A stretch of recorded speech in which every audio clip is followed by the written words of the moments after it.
Hi, everybody. I am Anish Mathew. I work with Sundaram Asset Management in Singapore. Welcome to the show. The topic of discussion is investing in international markets via mutual funds. Now, in India, there are a couple of ways you can invest in offshore markets. You can either go through brokerage accounts directly, but that's an issue because you have to do your own research and have the time and energy to do that. The other way is to invest via mutual funds. Now, coming on to the reason why one should invest in international markets, there are two key reasons. First is diversification. As they say, the only free lunch on Wall Street is diversification. If you invest only in the Indian market, then you're putting all your eggs into one market, and your fortunes are tied with the fortunes of the Indian market.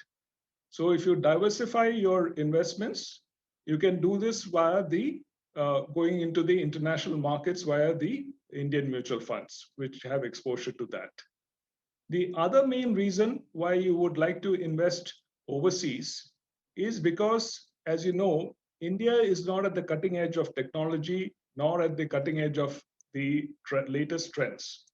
So by investing in international markets, you would get exposure to unique companies and unique business models, such as, for example, Amazon or Apple, or even a Tesla, or something like an LVMH or Hermes.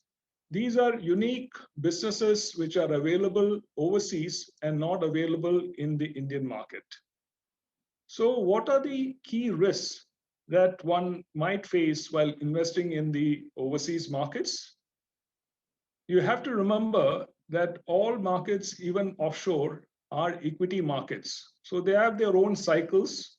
Plus, equities are generally more volatile compared to other investments such as debt. So the other potential risk could be that the rupee could appreciate vis-a-vis the currency you invest in the offshore market.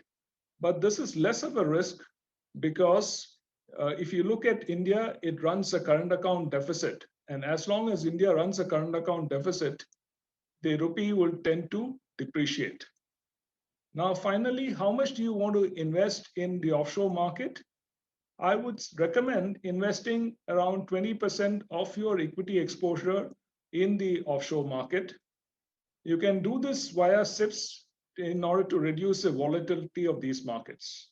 So to summarize, investing in offshore equity markets via Indian mutual funds that offer exposure to the offshore markets is a good idea for one's portfolio because it brings in diversification for your portfolio, and it also enables your portfolio to gain exposure to business models that are not available in the domestic market. Thank you, everybody, for joining. Stay safe and happy investing. Mutual fund investments are subject to market risks. Read all scheme-related documents carefully.